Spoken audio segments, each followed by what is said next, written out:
आज के live broadcast में डियर फ्रेंड्स, मेरी सरकार से एक ही मांग है। अगर हिंदू एकता बनानी है तो कास्ट सर्टिफिकेट जो बनते हैं उन्हें खत्म करना होगा। जी हां दोस्तों, कास्ट सर्टिफिकेट जो कि हमारे ऊपर अंग्रेजों ने ठप्पा लगाया है, इसे मिटाना होगा। और जितने साथी इस पक्ष में हैं उन सभी से हम्बली रिक्वेस्ट करता हूं कि वीडियो को शेयर कर दें। जब तक आप कास्ट को खत्म नहीं करेंगे, इस देश में लोग हिंदू राष्ट्र का विरोध करते रहेंगे। और जिस दिन कास्ट सर्टिफिकेट खत्म कर दिए, बहुत सारे लोगों के दिमाग में जो फतूर है वो निकल जाएगा। बहुत सारे न्यू बौद्धिस्ट, वे हम बौद्धिस्ट हैं, वो बौद्धिस्ट पता है कहां पर है? वो फेसबुक पर बौद्धिस्ट है। बौद्ध धर्म का प्रचार क्यों करते हैं? कि हम बुद्ध बन गए, हम बौद्ध की शिक्षाओं पर चलते हैं, नकली अंबेडकरवादी हैं और कास्ट से चिपके बैठे हैं। अगर आपने धर्म चेंज कर लिया, आप अपनी कास्ट चेंज करके दिखाओ। कास्ट वही, फैसिलिटी वही चाहिए, और धर्म को गाली बकते हैं। झूठे नैरेटिव घड़ते हैं, यहां पर झूठा प्रचार प्रसार करते हैं। अगर ऐसा रहा तो डियर फ्रेंड्स, देश की हालात बहुत बिगड़ी हुई है। पहली बात तो ये है कि मैं ये कहूं बिगड़ जाएगी, ऑलरेडी बहुत बिगड़ चुकी है, लेकिन इससे भी और ज्यादा बिगड़ जाएगी।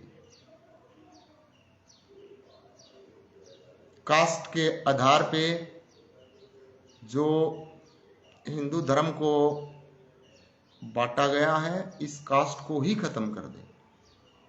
कास्ट सर्टिफिकेट ही नहीं होना चाहिए। तब जाकर मेरे हिसाब से, that's my view, that's my thinking, caste certificate ही नहीं रहेगा तो बहुत सारे लफड़े खत्म हो सकते हैं। नहीं तो डियर फ्रेंड्स, ऐसे ही लोग लिखते रहेंगे। बहुत सारे लोग पुरानी किताबों की वो देते हैं, वहां से रेफरेंस उठाकर बता देते हैं। रेफरेंस उठाएंगे, इस पुस्तक में ये लिखा है, इस पुस्तक में ये लिखा है, इस पुस्तक में ये लिखा है। कौन से कालखंड में लिखी, उस कालखंड में किसका प्रभाव था,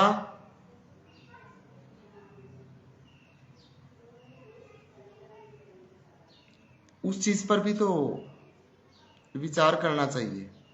अब गुलामगिरी एक पुस्तक लिखी ज्योतिबा फुले ने, जिसमें दलित वर्ड का इस्तेमाल हुआ।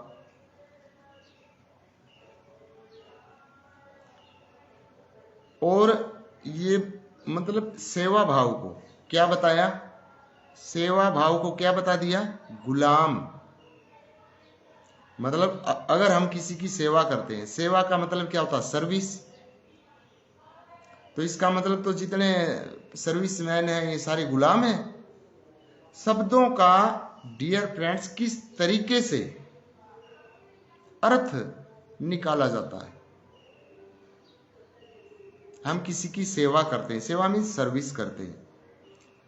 अब उसे आप गुलाम कहेंगे, सर्विसमैन कहेंगे, आप उसे क्या कहेंगे बताइए? सर्विसमैन कह दिया तो रिस्पेक्ट बढ़ जाती है, सेवादार कह दे तो रिस्पेक्ट घट जाती है। कैसा नैरेटिव बना लिया हम लोगों ने। अभिषेक जी राधे राधे, बहुत बहुत दिल की गहराइयों से धन्यवाद। एक बार जय श्री राम। एक बार मैं हम्बली रिक्वेस्ट करता हूं, जितने भी साथी लाइव ब्रॉडकास्ट से जुड़े हुए हैं, इसको ज्यादा से ज्यादा शेयर कर दें। कास्ट जब तक खत्म नहीं होगी, इस देश में ऐसे ही लड़ते रहेंगे। महापुरुषों की इज्जत करें। वो महापुरुष डियर फ्रेंड्स जो पैदा होते हैं, वो कास्ट देखकर पैदा नहीं होते। उन महापुरुषों की ऐसी तैसी जनता ने की है, हम लोगों ने उनकी छवि बिगाड़ी है। किसी भी आप संत को लें, किसी भी गुरु को लें जिनका नाम है, क्या वो हमें ये शिक्षा देकर गए हैं कि भाई हमारे जाने के बाद आप पब्लिक में ये प्रचार करना कि वो हमारे गुरु थे। तो मलुक राय जी जुड़ चुके हैं, मेरे दोस्त के बेटे हैं, बहुत बहुत धन्यवाद, कीमती समय निकाल के आए। और अच्छा, जय भगवान जी, बहुत बहुत दिल की गहराइयों से आपका स्वागत है। तो एक बार मैं सभी से रिक्वेस्ट करता हूं कि वीडियो को शेयर करें। हमने हमारे महापुरुषों को बांट लिया, जबकि जो महापुरुष पैदा होते हैं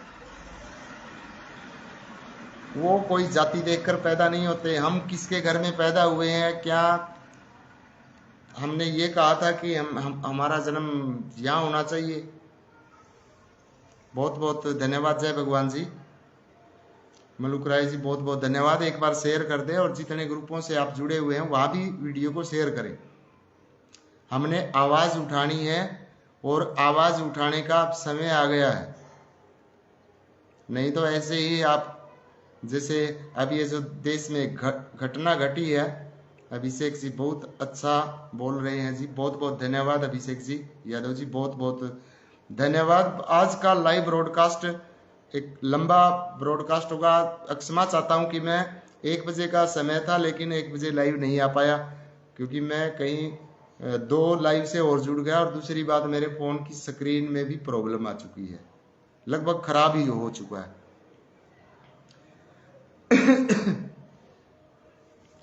क्योंकि अब मेरा प्रयास ये रहेगा कि मैं ज्यादा से ज्यादा साथियों से जुड़ूं, और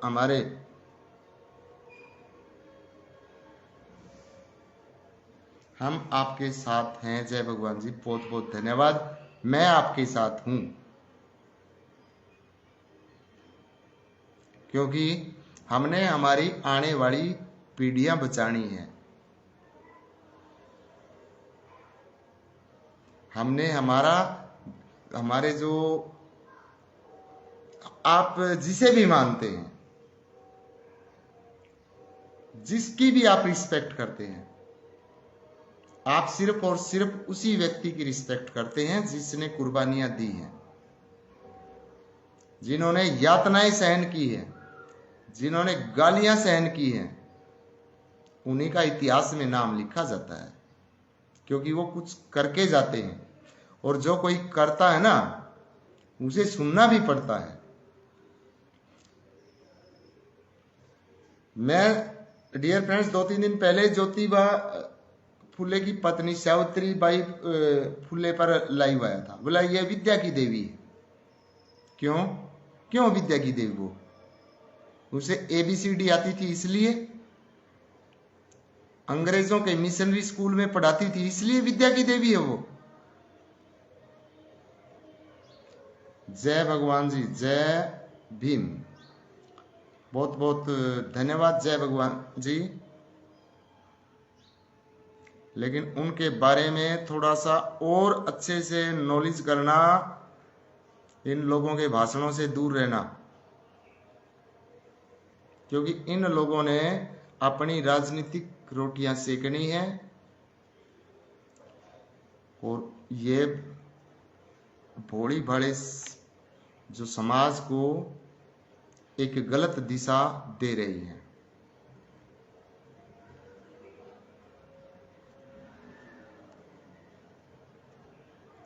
तो आज का लाइव ब्रॉडकास्ट डियर फ्रेंड्स बहुत लंबा भी होगा और बहुत ज्ञानवर्धक होगा।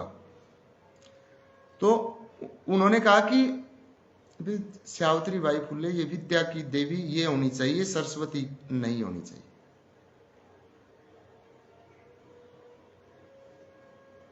जय जवान जय किसान। भी यहाँ आप देखो राजनीतिक ये नारे हैं, इन्हें मत लिखिए।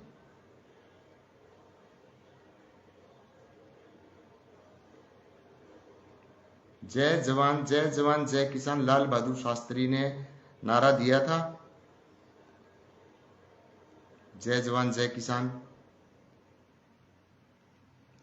ये राजनीतिक नारे हैं, ठीक है। हमारा जो विषय है वहां से मुझे मत भटकाओ। विषय गंभीर विषय है। जो देश में धर्म पूछ के, मैं ये नहीं कहता कि पहली बार मर्डर हुआ है, पहली बार आतंकवादी हमले हुए हैं, लेकिन ऐसा हमला पहली बार हुआ है। यानी कि अब स्पष्ट हो गया है कि आतंकवादी कौन है। ये चीज स्पष्ट हो गई है। अब इसमें किसी ने सफाई देने की जरूरत नहीं है।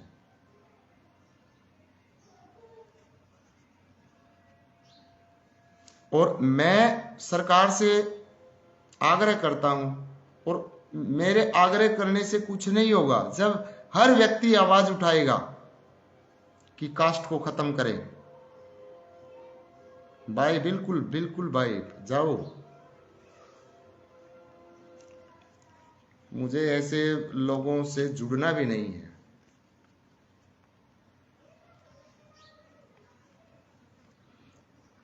क्योंकि आपके पास वो नॉलेज नहीं है।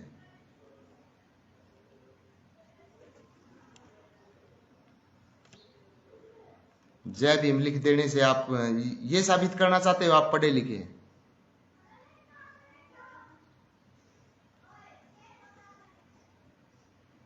कि मैं भीम को मानता हूं और डॉक्टर भीमराव अंबेडकर ने भारत का संविधान लिख दिया। आपको पता है संविधान में है क्या? इस संविधान में आज भी अंग्रेजों के कानून हैं।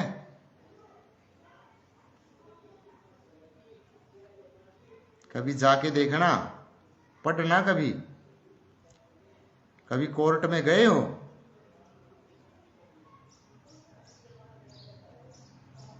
हाँ रख लेना तुम। जय भीम है, जय भीम रहेगा। इसीलिए तो इस देश का सत्यानाश होगा।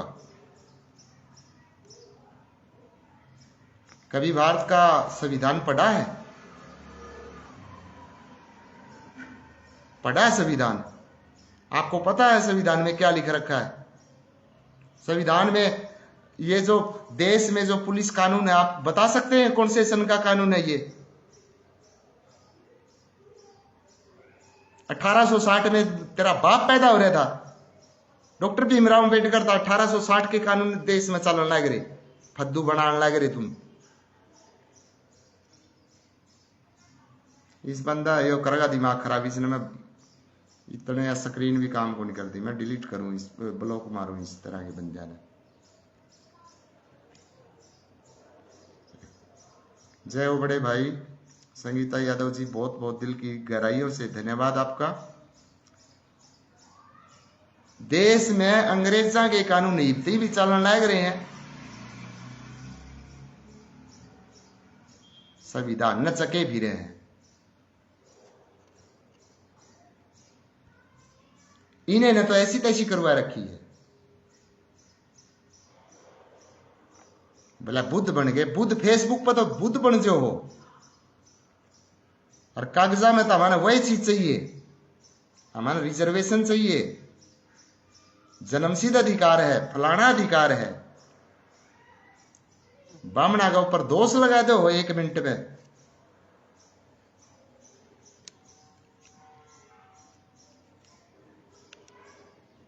उन्हें के बिगाड़ दिया तारा?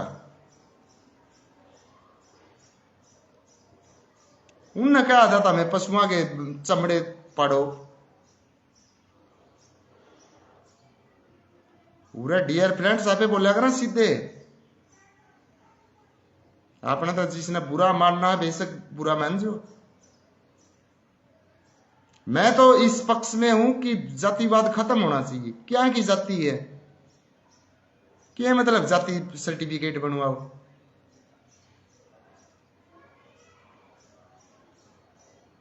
कोई जरूरत है क्या जाति सर्टिफिकेट की? ये तोड़ने के लिए है। वे इनको तोड़ दो, इनको बांट दो, हिंदू धर्म की ऐसी तैसी कर दो।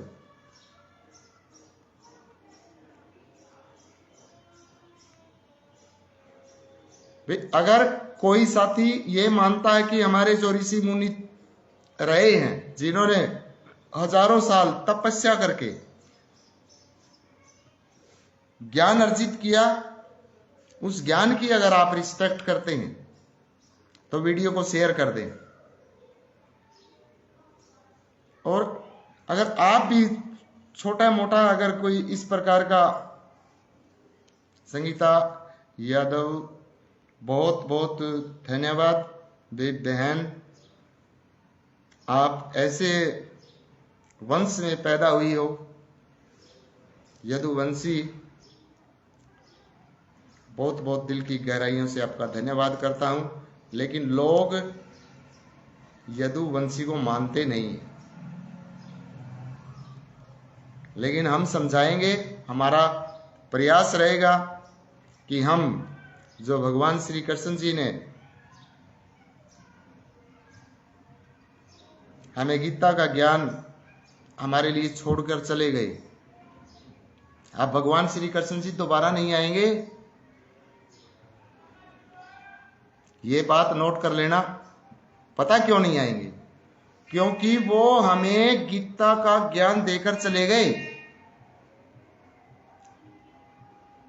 कि आप इसे पढ़ें, इसे फॉलो करें और अपना जीवन जिए।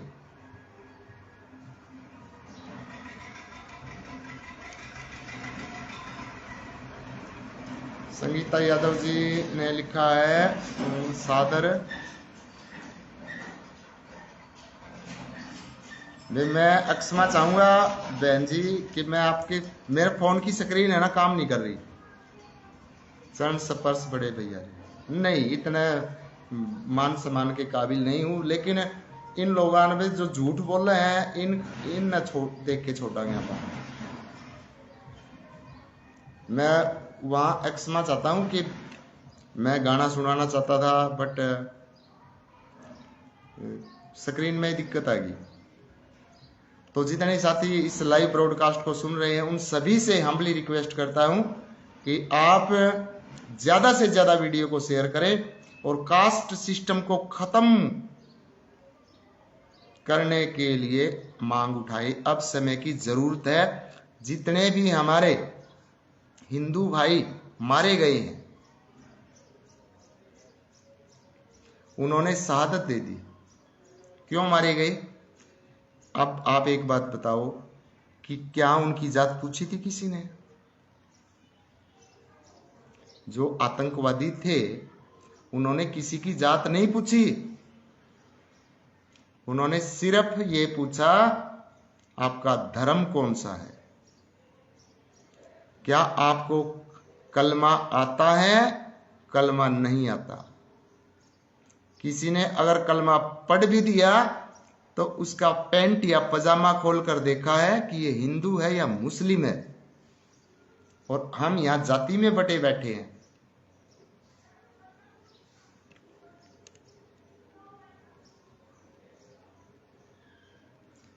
संगीता जी ने लिखा, बड़े भैया जी किसी के मानने या ना मानने से कुछ नहीं होगा, जो बात हकीकत है। भाई अब मैं बात करता हूं और बहुत मतलब मैं ज्यादा पुरानी बात नहीं करता, क्योंकि देखो 500-400 साल की जो बातें होती है वो पुरानी बातें नहीं होती। क्योंकि जैसे हमारा गांव है, हमारा गांव 400-450 साल पहले बसा है। मेरे पिताजी जीवित हैं, 72 साल की ही उम्र है उनकी, 72, 72। लेकिन हमारे गांव का पूरा इतिहास जानते हैं, कौन सी पीढ़ी में कौन था, कौन कैसा था। वो क्यों जानते हैं? क्योंकि पहले बड़े बूढ़ों के पास बैठते थे।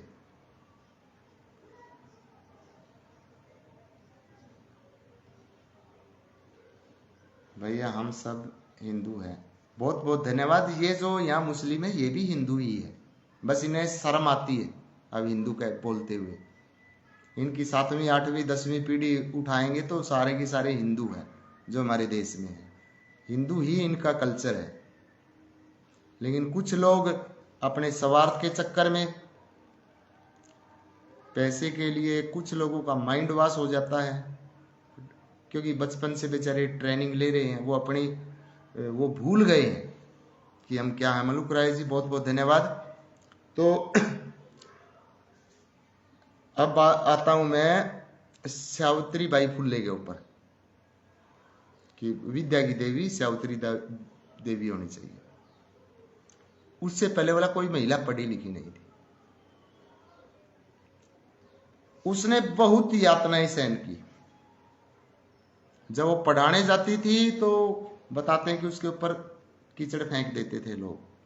मैं मानता हूं फेंकते होंगे, लेकिन वो तो गरीब घर में थी, और गरीब के ऊपर तो कोई भी कीचड़ फेंक सकता है, कोई भी फेंक सकता है। क्योंकि एक पुरानी कहावत है, गरीब की बहू सबकी भाभी,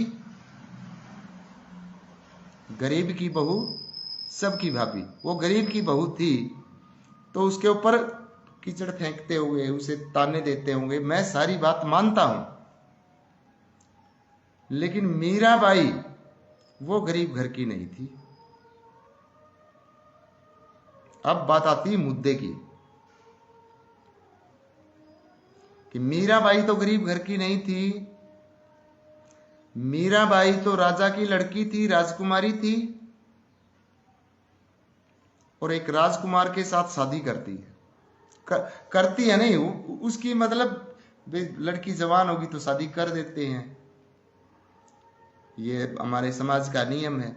लेकिन उसका गृहस्थी में मन नहीं था, क्योंकि वो तो पहले ही अपना पति श्री कृष्ण जी भगवान को मान चुकी थी, और यदुवंशी उसको ही अपना दिल दे चुकी थी। तो अब बात सोचने की ये है कि वो राजकुमारी होते हुए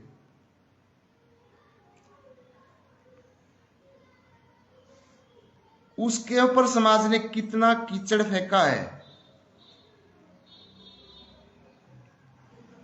कितना कीचड़ फेंका होगा।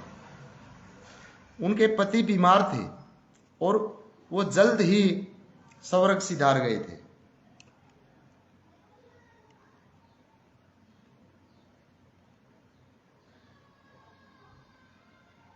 भी संगीता ने कमेंट बहुत अच्छी लिखी है। हिंद देश के हिंद निवासी सभी जान एक देश की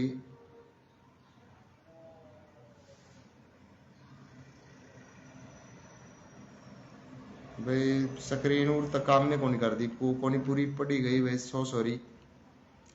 इसलिए तो स्क्रीन हो रही है और इसलिए मेरी आंख हो रही है, मन भी कम दिखने लग गया। और जो एक चश्मा मेरा टूटा फूटा था वो पता नहीं गुम हो गया, पूरी पढ़ी को नहीं गई, सो सॉरी। बट बहुत अच्छा आपने लिखा। तो अब आप मेरे को ये बात बताएं कि मीराबाई तो भाई गरीब घर में नहीं थी, राजा की लड़की थी। उसने बचपन से ही भगवान श्री कृष्ण से प्यार था, और ये बचपन से नहीं था उसका, वो किसी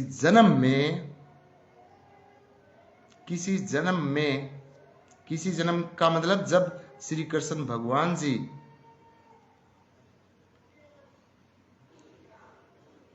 पैदा हुए थे ना जिस समय, उस समय भी वो थी, उस समय भी वो उसका पति मानती थी। ये किसी का ये होता ना कि किसी की किसी के साथ प्रीत जुड़ जाती है, ऐसे नहीं जुड़ती।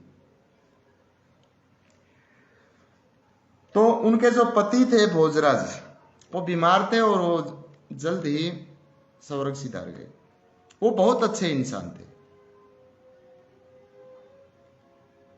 जिसने डियर फ्रेंड्स अपनी पत्नी को कभी टच नहीं किया। अब बहुत सारे लोग इस बात को ये मानेंगे नहीं, ऐसा हो नहीं सकता। अभिषेक यादव जी बहुत बहुत धन्यवाद। But that's absolutely right.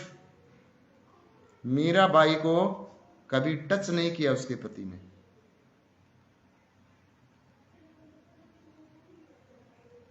क्योंकि वो अगर गृहस्थी लाइफ जीती ना तो उसकी संतानें भी होती।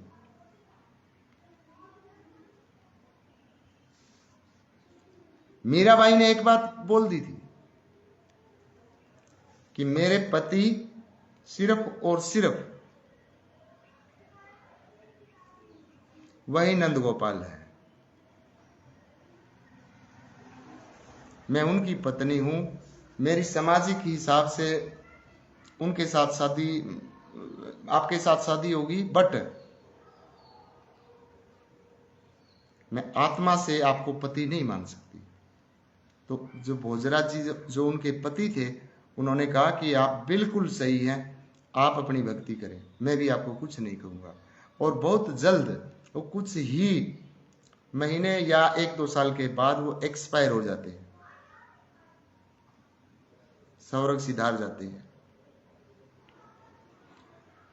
अब स्वर्ग सिधारने के बाद आप ये मत सोचना कि उसके खुले डंके होंगे।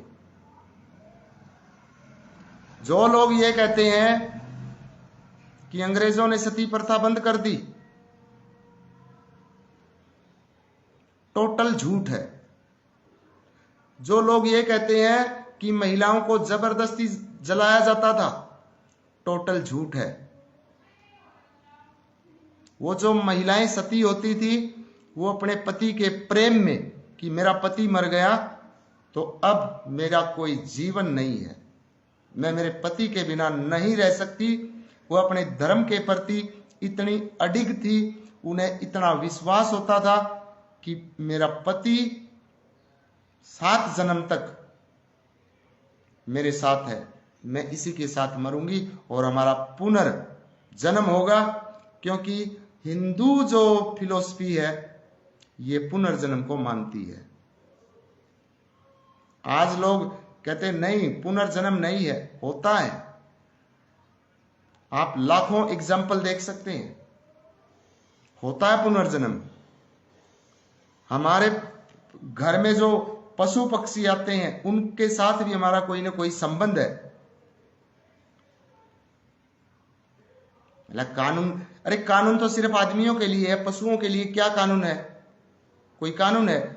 अगर मैं गली पे में जा रहा हूं, अगर कोई पशु मुझे टक्कर मार के और मुझे नाले में फेंक, उसकी टक्कर से मैं नाले में गिर गया और मेरी डेथ हो गई, तो क्या पशु के ऊपर मर्डर का केस बनेगा?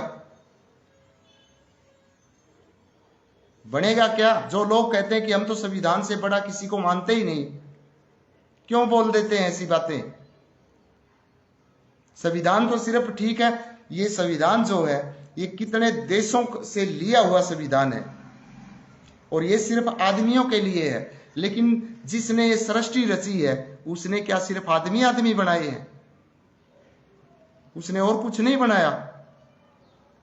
सृष्टि में क्या सिर्फ आदमी है? कि आप विधि के विधान को नहीं मानते? आप जो यहां दाएं बाएं से जो नियम लिखे हुए हैं आदमियों को चलाने के, वो उठा के भारत के संविधान में लिख दिए।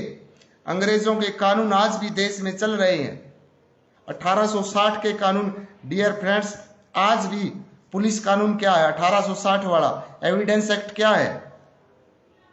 एविडेंस क्या होता? सबूत। एविडेंस एक्ट आज भी वही है जो 1861 में अंग्रेजों ने बनाया था। तो यह सर्वोपरि है, या विधि का विधान, विधि का विधान। और विधि का विधान अगर किसी ने जाना है, अगर किसी ने विधि के विधान को समझा है, तो वो हमारे ही धर्म के जो ऋषि मुनि रहे हैं, जो हजारों हजारों साल तक ध्यान में बैठे रहते थे, उनके ध्यान से ये ज्ञान आया है। उन्होंने प्रकृति को समझा है। और जो न्यू बौद्धिस्ट हैं, इनसे पूछ के देखो कि जो महात्मा बुद्ध हैं, महात्मा बुद्ध कौन सी जाति के थे? अब जाति का इतना प्रचार प्रसार कर रहे, कौन सी जाति के थे महात्मा बुद्ध? कोई गरीब घर में थे, राजा के पुत्र थे। उन्होंने क्या किया था? बोध गया के अंदर जो आज प्रसिद्ध जो स्थल है, वहां पर क्या लगाई थी? एक पेड़ के नीचे समाधि लगाई थी ना। ये समाधि क्यों लगाई? और उन्हें समाधि लगाने से ज्ञान प्राप्त हो गया। तो जो दूसरे जो हिंदू धर्म में जो ऋषि मुनि थे, वो हजारों हजारों साल तक समाधि लगाकर बैठते थे, उन्हें ज्ञान प्राप्त नहीं हुआ। सिर्फ महात्मा बुद्ध को ही ज्ञान प्राप्त हुआ। जो महर्षि वाल्मीकि, जिनके पूरे शरीर के ऊपर दिमक लग जाता है डियर फ्रेंड्स, और दिमक जब लगता है तो उसे बाम्बी बोलते हैं, बाम्बी, और वहीं से वाल्मीकि वर्ड आता है। वो बेवकूफ थे, उनके ज्ञान को आप कहते हैं उनमें कोई ज्ञान नहीं।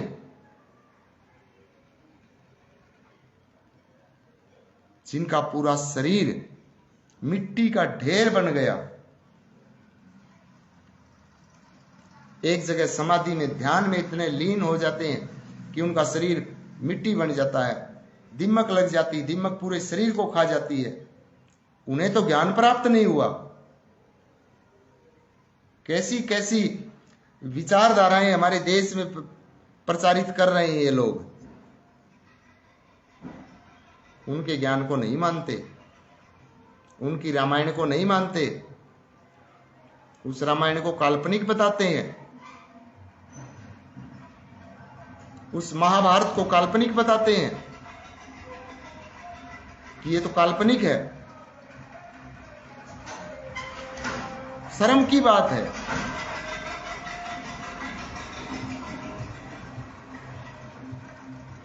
कितनी शर्म की बात है कि उनके ज्ञान को आप काल्पनिक मानते हैं। और महात्मा बुद्ध कितने दिन बैठे होंगे भाई? मैं महात्मा बुद्ध को यह नहीं कहता कि महात्मा बुद्ध ने ये शिक्षाएं नहीं दी थी जो ये प्रचार कर रही है। महात्मा बुद्ध ने 22 कस्में नहीं खाई थी जो डॉक्टर भीमराव अंबेडकर ने खाई। क्या नौबत आई हुई थी डॉक्टर भीमराव अंबेडकर ने? उनके तो पंचशील सिद्धांत दिए थे उन्होंने तो 22 कस्में नहीं खाई। और किस ब्राह्मण ने, किस सनातनी ने महात्मा बुद्ध को यह कहा है कि वो विष्णु के 10वें अवतार या 9वें अवतार है? उसे विष्णु का अवतार बताने वाले भी बौद्ध ही थे। किसी ने नहीं कहा, किसी ने लिख रखा है किसी हिंदू धर्म ग्रंथ में कोई ये बातें आई हैं? रविदास जी महाराज भी बहुत विद्वान व्यक्ति थे, बहुत विद्वान थे। मीराबाई इतनी बेवकूफ नहीं थी, वो राजा की लड़की थी। अब मैं उसी बात पर आ जाता हूं। मीराबाई राजकुमारी थी, राजकुमार के साथ शादी होती है तो अपने पति के साथ कोई शारीरिक संबंध नहीं बनाती, स्पष्ट बोल देती है कि मैं पति मान चुकी हूं। किसको? भगवान श्री कृष्ण। मैं आत्मा उनको दे चुकी हूं। आप मेरे पति हैं, सामाजिक हिसाब से मेरे शरीर के साथ कुछ भी कर सकते हैं, लेकिन उस इंसान ने कुछ नहीं किया। वो जल्द ही चल बसते हैं। उसके बाद डियर फ्रेंड्स, जो उसके देवर हैं, उसका फैमिली है, उसके रिलेटिव्स हैं। जो लोग कहते हैं ना सती प्रथा थी, अंग्रेजों ने बंद कर दिया, तो मीराबाई क्यों नहीं जलाई? मीराबाई को क्यों नहीं जलाया गया? वो भी तो विधवा थी और वो पर्दा भी नहीं करती थी। जो कहते हैं ना घूंघट में रहती थी, मीराबाई ने पर्दा नहीं किया। मीराबाई ने इतने बंधन तोड़ दिए। अगर ऐसे ही जबरदस्ती अगर जलाया जाता था तो मीराबाई क्यों नहीं जलाई? मीराबाई तो अंग्रेजों के आने से पहले की है। जो लोग कहते हैं कि सती प्रथा को बंद कर दिया, नहीं तो जबरदस्ती जला दिया जाता था, वो भी तो राजपूत घराने से बिलोंग करती थी ना, उसको क्यों नहीं जला? और वो तो बाहर भी घूमती थी, जबकि बाहर घूमने की अनुमति भी नहीं होती थी, लेकिन वो तो घूमती थी। उसने कितनी यातनाएं सहन की होगी, हम अंदाजा भी नहीं लगा सकते। हमारी सोच समझ से परे हैं ये बातें। और फिर वही मीराबाई रविदास जी महाराज को अपना गुरु मानती है।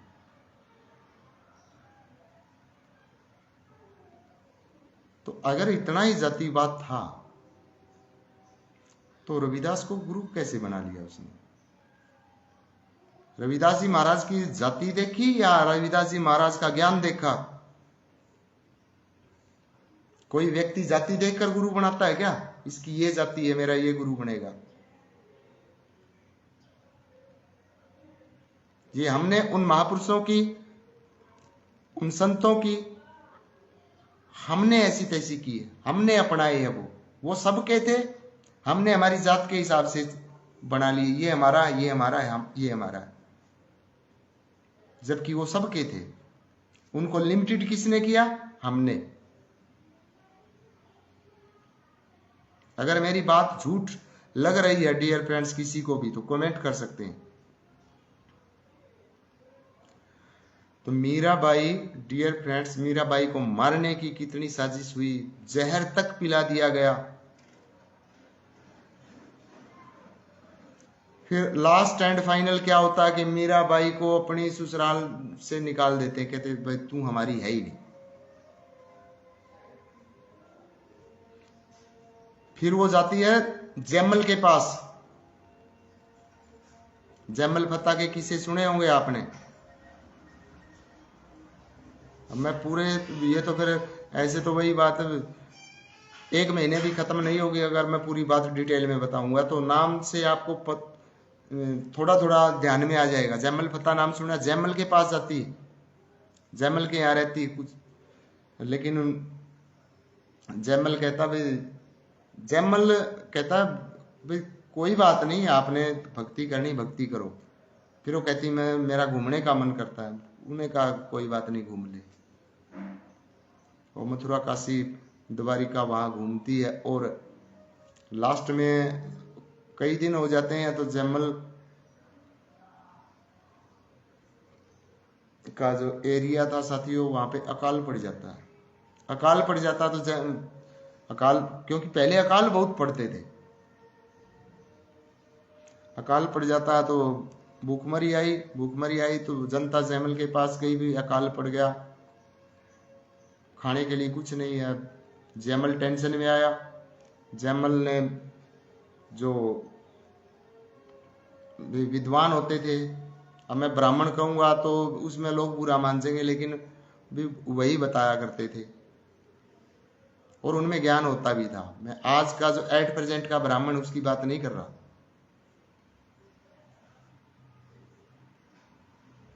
ठीक है। और मैं ब्राह्मण शब्द का अपमान नहीं कर रहा। ब्राह्मण वही होता है जिसने ज्ञान, जिसमें ज्ञान हो।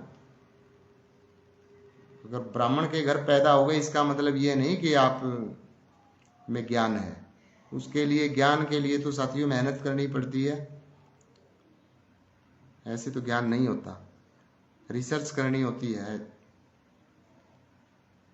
आज हम इन चीजों को रिसर्च बोलते हैं, पहले ध्यान बोलते थे। पहले ध्यान लगाना होता था, वो ध्यान के माध्यम से रिसर्च करते थे। तो उन्होंने बताया कि अकाल तो पड़ेगा। अकाल पड़ेगा क्योंकि मीराबाई काफी सालों से वो घूमने गई थी, आई नहीं। जयमल ने पता लगाया कि मीराबाई गई कहाँ, पता चला कि वो तो द्वारिका में है। जयमल ने भेजे वहां से जो समझदार व्यक्ति थे, जो धर्म के जानकार थे, वो गए मीराबाई को वापिस लेके आना है।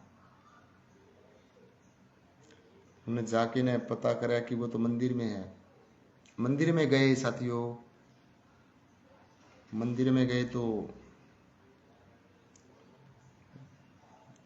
मीराबाई ने मना कर दिया कि मैं नहीं मिलती किसी से।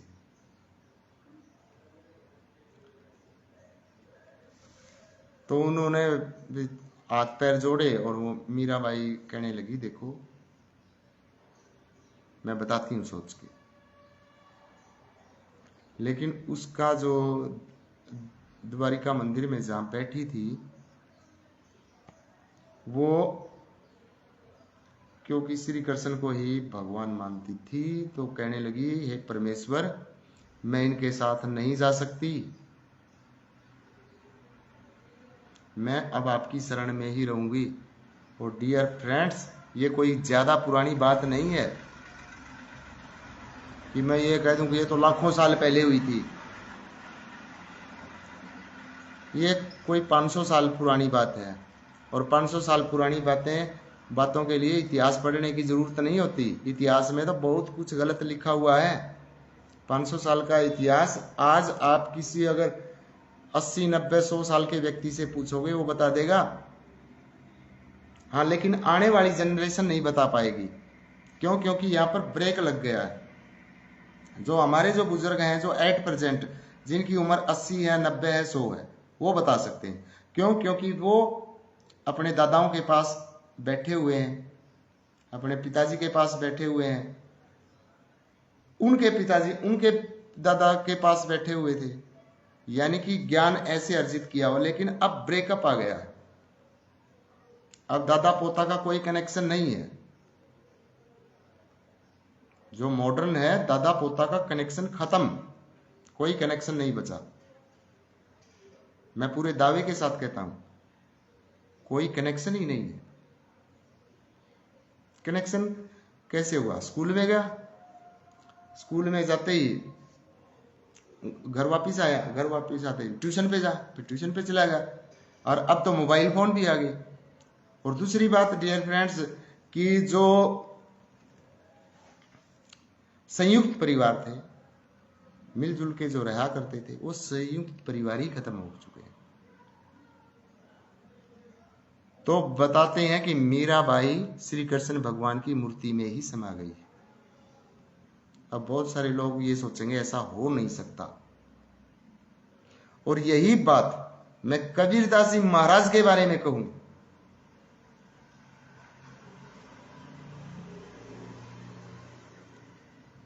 फिर लगेगा हाँ, कबीरदास जी महाराज की किसी ने डेड बॉडी नहीं देखी, किसी ने डेड बॉडी नहीं देखी कि कबीरदास जी महाराज कहां गए। वो कोई ज्यादा पुरानी घटना नहीं है। और मीराबाई मंदिर में ही गायब हो जाती है। वो जो उन्हें लेने गए हुए थे, उन्होंने देखा लेकिन वो नहीं मिली। उसके बाद मीराबाई दिखाई नहीं दी। अब जो लॉजिक लगाते हैं ना, जो लोग, जिन लोगों ने लॉजिक लगाना, वो ये भी कह सकते हैं भाई नीचे छुपा दी होगी कोई कहीं पे, ये कर दिया होगा, वो कर दिया होगा। उन लोगों का न कोई को नहीं समझा सकता। उनका ये धर्म समझ में नहीं आएगा। डियर फ्रेंड्स, जो अपने आप को जो पढ़े लिखे कहते हैं, ये कहते हैं भाई हम संविधान से ऊपर कुछ नहीं है। संविधान से ऊपर क्यों नहीं भाई कुछ? संविधान में तो एक रेगुलेशन बना रखी है, भाई यो करोगे तो यो मिल जाएगा, या सजा मिल जाएगी, वो हो जाएगा। उसमें बचने के रास्ते भी निकाल रहे हैं लोग। लेकिन प्रकृति के नियम बदले नहीं जाते। संविधान में तो 2/3 बहुमत है, कोई भी आप कानून बना लोगे, अमेंडमेंट कर दोगे, वो तो बदल जाएगा। लेकिन जो कुदरत का नियम है, इसके अमेंडमेंट, इसमें कौन अमेंडमेंट करेगा? यो कौंटल है, जो चीज लिखी है नहीं, वो लिखी है तो लिख रखी है। जिस दिन मौत फिक्स है तो फिक्स है वह, पूरा अमेंडमेंट कौन सा ले, अमेंडमेंट करके न राह में बदला लेंगे, ऐसा कुछ नहीं है, ऐसे कोई प्रावधान नहीं है। तो साथियों, जितने भी साथी वीडियो को सुन रहे हैं, I humbly request, please share. और आज जरूरत है जागने की, आज जरूरत है कास्ट का जो जहर, जो घोड़न लग रहे हैं, इस जहर को खत्म करने की। कुछ नहीं है इसमें लोग, कुछ लोग जो है इस चीज का फायदा उठावे, जो भोले वाले लोग हैं वो उसमें बर्बाद हो जाए। हकीकत यही है। तो आप ये सोचें कि मीरा बाई ने कितना सहन कराया,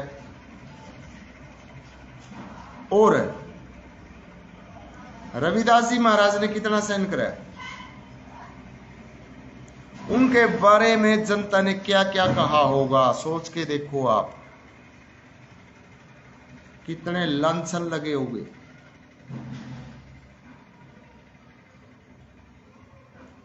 कितनी गालियां सुनी होगी। और साथियों, जिनके ऊपर जो गालियां नहीं सुनते, जो लोगों के भय से चुपचाप बैठते हैं, जो आम जो जिंदगी जीते हैं, उनका कोई इतिहास नहीं रचा जाता, वो कहीं पे उनका जिक्र नहीं होता। वो ठीक है, धरती पे आए हैं, अपना काम करेंगे, और एक गुमनाम जिंदगी उनकी होती है। जिस समय महाराणा प्रताप का हमने घोड़ा के बारे में सुना कि महाराणा प्रताप का एक घोड़ा था जिसका नाम चेतक था, लेकिन महाराणा प्रताप का एक हाथी भी था, ये बहुत कम लोग जानते हैं। उस हाथी का नाम था राम प्रसाद। जब वो हाथी विधर्मियों के कब्जे में आ गया, डियर फ्रेंड्स, उस हाथी ने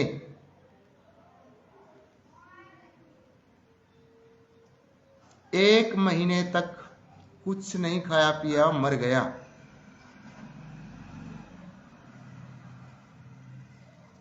अब आप एक बात बताएं कि वो तो पशु था,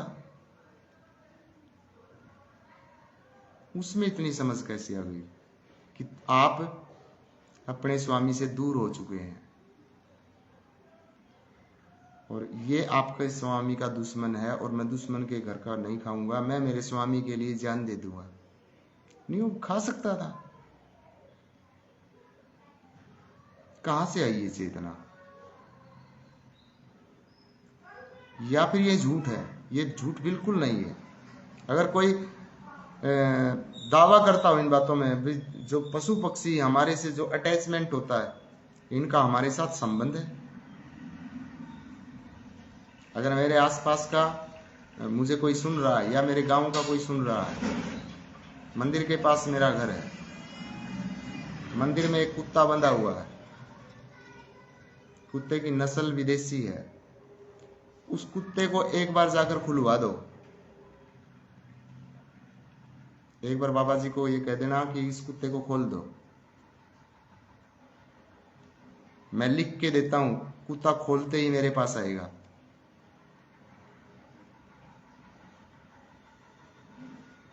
अब एक बात बताओ, मैं उसे क्या देता हूं? मेरे घर की तो रोटी भी नहीं खाता।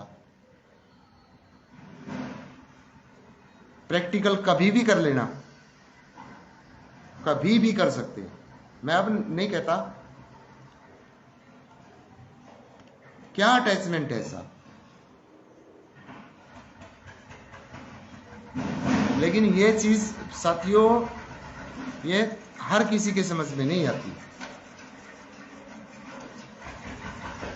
हर किसी का तो बस इतना है वे अंग्रेजों ने जो पढ़ाई चलाई वो पढ़ाई पढ़ो, नौकरी लग जाओ, अंग्रेजी संस्कार अपनाओ, ठीक है।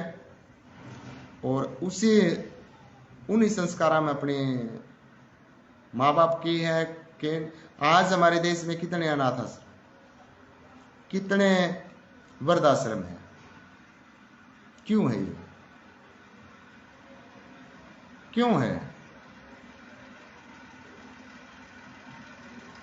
आज जितने ये जो डेरे चल रहे हैं, वे उस डेरे में इतनी शादी कर दी, इतनी लड़कियां की शादी कर दी, पहले क्यों नहीं थी ये? पहले क्यों नहीं ये होती थी ऐसी? या पहले अमीर आदमी थे?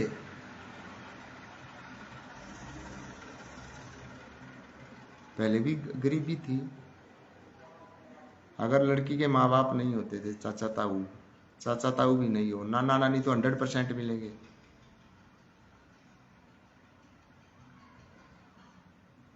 सभी रल मिलकर वो अपना धर्म समझते थे और उसकी शादी करते थे। किसी बच्चे के माँ गुजर गई, बाप गुजर गया, उसके चाचा ताऊ उसे पालते थे, नाना नानी पालते थे, उसकी बुआ पाल लेती थी, अनाथ आश्रमों की जरूरत नहीं थी। जितने हम हमारे धर्म से दूर जाते जाएंगे डियर फ्रेंड्स, उतने ही हम खत्म होते जाएंगे। और अगर आज की डेट में अगर धर्म टूट रहा है तो इसका मेजर जो कारण है वो कास्ट है। वो कास्ट कैसे बनी मैं लिख कर दे सकता हूं, ब्राह्मणों ने नहीं बनाई। ये ब्राह्मणवाद ये सैकड़ों वर्षों से हमारे दिमाग में घुसेड़ दिया, ब्राह्मणों ने बनाई, उन्होंने नहीं बनाई। ये ऑटोमेटिक क्रिएट हुई है कर्म के आधार पे, जो जिस तरह मतलब करता गया अलग अलग क्षेत्र में डियर फ्रेंड्स, शब्दों का विकास होता गया, मतलब शब्दों की संख्या बढ़ती गई। अब एक बात बताएं,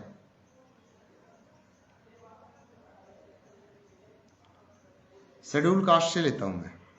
शेड्यूल कास्ट में एक जाति है मेघवाल। अगर आप मेघवाल इसका क्या अर्थ बताओगे, वे कौन सा कर्म के आधार पे है? बारिश करया कर दे वो, क्योंकि मेघ तो बादल हो है। क्या करया कर दे वो जो मेघवाल बन गए, क्या करया कर दे वो? लेकिन ये नया वर्ड आया है, पुराना वर्ड चमार था ये। मतलब जो मेघवाल बोल रहे चमार है राजस्थान में। एक जाटो वर्ड सुना होगा, जाट और जाटो डिफरेंस बता दो कि जाट और जाटो, एक में वह लग रहा है, एक जाट एक और वह लग गया। पंजाब में जटे है, आकी मात्रा ने भी खा रखी है। क्या है यो? क्यों इन शब्दा का मतलब इन चक्रा में पड़ के न हम एक दूसरे से इतनी बेमतलब की दुश्मनी पढ़ लिया?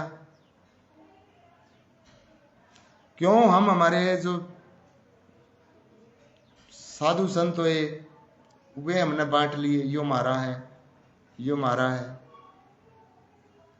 क्यों हम साधु संता ने भी राजनीति में लेके आने लग रहे हैं?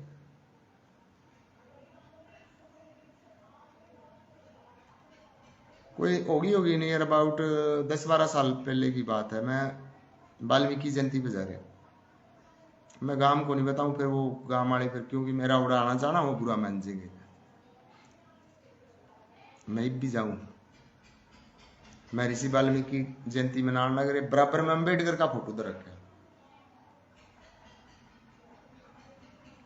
कि मतलब के मैसेज देने लग रहे वो? राम को गाली बकते हैं, अंबेडकर जयंती पे अंबेडकर का फोटो रख रहे हैं। मतलब क्या टारगेट कर रहे हैं, क्या मैसेज देना चाह रहे हैं समाज को, आने वाली पीढ़ी को क्या बता रहे हैं आप?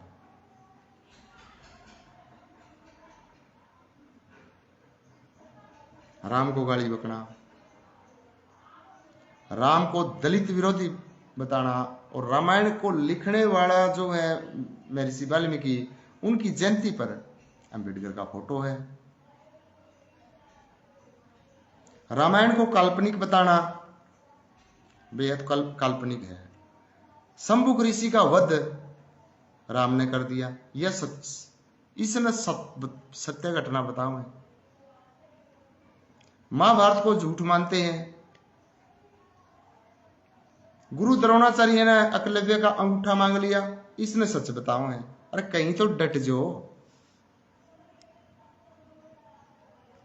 और लोग चुपचाप सुने जाओ न बैठे बैठे, कोई नू को नहीं कहना है यार, बताओ के हो के बताना चाहो तुम। महाभारत काल्पनिक है तो एकलव्य का अंगूठा गुरु द्रोणाचार्य ने किस तरह मांग लिया? बोले शुद्ध था इसलिए। तो तुम तो कल्पनाएं को नहीं करते हो, हम तो कहे तो काल्पनिक है।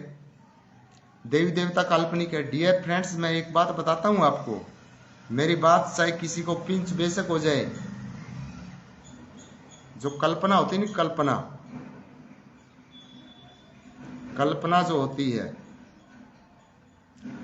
Imagination is more powerful than knowledge. कल्पना में ज्ञान से ज्यादा ताकत होती है, और जब तक कल्पना नहीं होगी किसी चीज का निर्माण नहीं हो सकता।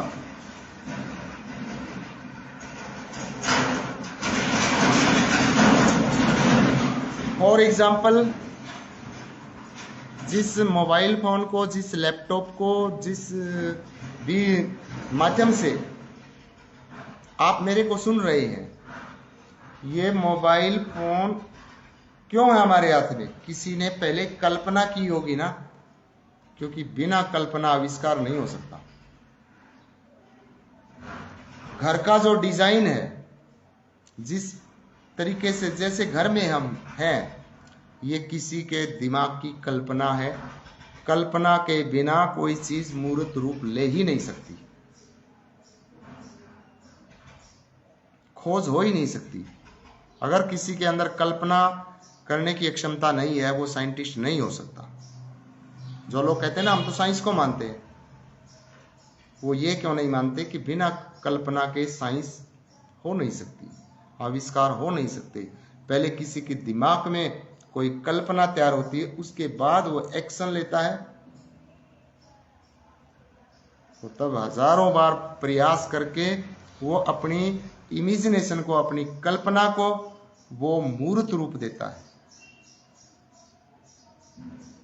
तो साथियों, आपको मेरे विचार कैसे लगे कमेंट करके जरूर बताएं। अच्छे लगे हैं तो वीडियो को शेयर करें। मिलता हूं मैं शाम को, तब तक जय हिंद, जय भारत।